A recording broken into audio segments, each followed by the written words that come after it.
सभी का मंगल हो। नमस्कार। मैं स्वभाव से विचारक हूँ और लेखक हूँ, लेकिन जो भी बोलता हूँ लिखता हूँ वो बिल्कुल मेरा अपना मौलिक, जो मेरे खुद का अनुभव होता है, अपने ऊपर बीती हुई अनुभूति होती है, उसी को लिखता हूँ, उसी को बोलता हूँ।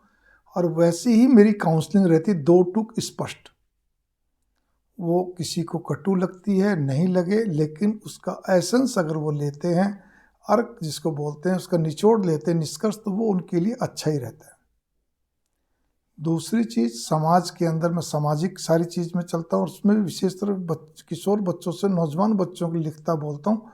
ठीक है, उस पर भी क्या कहते हैं, उनको व्यवहार कुशलता पर विशेष तौर पे, क्योंकि सब पढ़े लिखे हैं या सब पढ़ने लिखने वाले इंटेलिजेंट हैं, बुद्धिमान है, व्यवहार कुशलता में कमी है।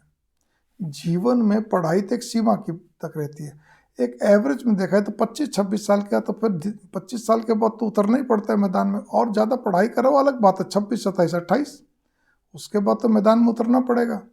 एवरेज में 25 है, और ज़्यादा पढ़ाई तो 28 ले लीजिए, आप मोटे तौर की बात कर रहा हूँ। फिर सारी जिंदगी पढ़ी है, वहाँ पे पढ़ाई तो एक साइड रह जाती है, खाली आप जो काम कर रहे हैं वो, प्लस में आपका व्यवहार, चाहे वो आप सर्विस कर रहे हैं, आप प्रोफेशनल हैं, आप बिजनेसमैन हैं या वुमेन है, जो भी कुछ है। और फिर उसके अलावा फिर दाम्पत्य जीवन है, गृहस्थ जीवन है, बहुत सारी बातें हैं। तो बस मेरा यही, इसी चीज़ पे मेरा जोर रहता है। मैं हर चीज़ को बारीकी से आकलन करके उसको यूं का यूं कहते बोलता हूँ, लिखता हूँ। बड़े लोगों के भी सब काम की बातें हैं, क्योंकि उनका जीवन बच्चों से जुड़ा हुआ है।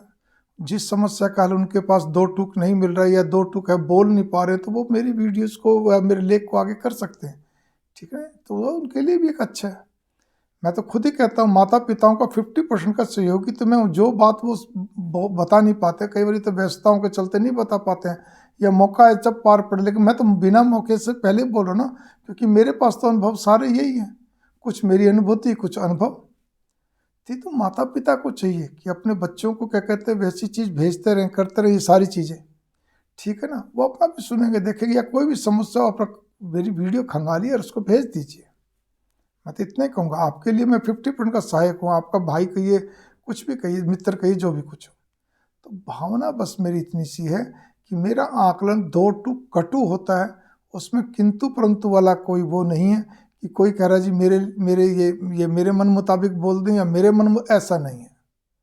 ठीक है ना, तो इसीलिए सबसे ये भी एक अनुरोध है, जब आप एक तरफ कहते हैं हमें बिल्कुल स्पष्ट बात चाहिए, कड़वी चाहिए, तो जरूर नहीं कि, देखिए, अगर मैं मीठी पॉलिशिंग वाला अगर होता मैं, तो हो सकता है कि मैं मैनिपुलेटिंग करता बात को, चेहरा देख के भी उस ढंग से बोलता ताकि बुरा ना लगे। नहीं, जब मुझे बिल्कुल यूं कहूँ रॉ का रॉ, आपको मतलब रॉ मतलब बिल्कुल यूं कहूँ जैसा है वैसा आपको परोसना है, वैसा बोलना, ना कोई लाख ना कोई लपेट, ना आपसे किसी प्रकार की कोई आशा, तो मैं फिर क्यों ऐसा बोलूँ ना। आप इस बात पे गौर करिए, क्यों मीठा मीठा, मीठा का मतलब क्यों पॉलिशिंग वे में बोलूँ। पॉलिशिंग वे से बोलने वाला व्यक्ति अधिकांश, मैं तो ये कहूँगा कम से कम मेरे जैसा व्यक्ति तो इतना मीठा भी नहीं हो सकता। तो मैं कई बार कहता हूँ कि आपको मेरे से कोई रिश्तेदारी थोड़ी गांठनी है। ठीक है ना, एक कहने करते, आपको बस, आपको मेरे अंदाज से क्या लेना देना, मेरे वोकल कॉर्ड फटी हुई है, भारी है, उससे भी क्या लेना देना। आप केवल और केवल मेरे जो शब्द निकल रहे हैं उसके भावार्थ लीजिए, शब्दों को भी भावार्थ, एसेंस लीजिए, निचोड़ लीजिए, निष्कर्ष लीजिए। ठीक है, 100% लोगों को काउंसलिंग की जरूरत होती है, और उन 100 में से केवल 10% लोगों को काउंसलिंग के साथ साथ ज्योतिष की जरूरत होती है। तो इसीलिए मैं तो ज्योतिष तो केवल 1% कह लीजिए आप, 10% एक ही बात है, वो 101% इसको कहना चाहिए। ठीक है ना, और 100% मैं काउंसलर हूँ, काउंसलिंग ही करता हूँ मैं। मंगल कामनाएं, नमस्कार। और अंत में इतना कहूँगा, जो मुझे अच्छा लगता है, जो मेरे पे अनुभूति है, जो मेरे जो जो अनुभव होते हैं, मैं उनको यूं का यूं परोसता चलता हूँ। ग्रहण करना आपके हाथ में। मंगल कामनाएं।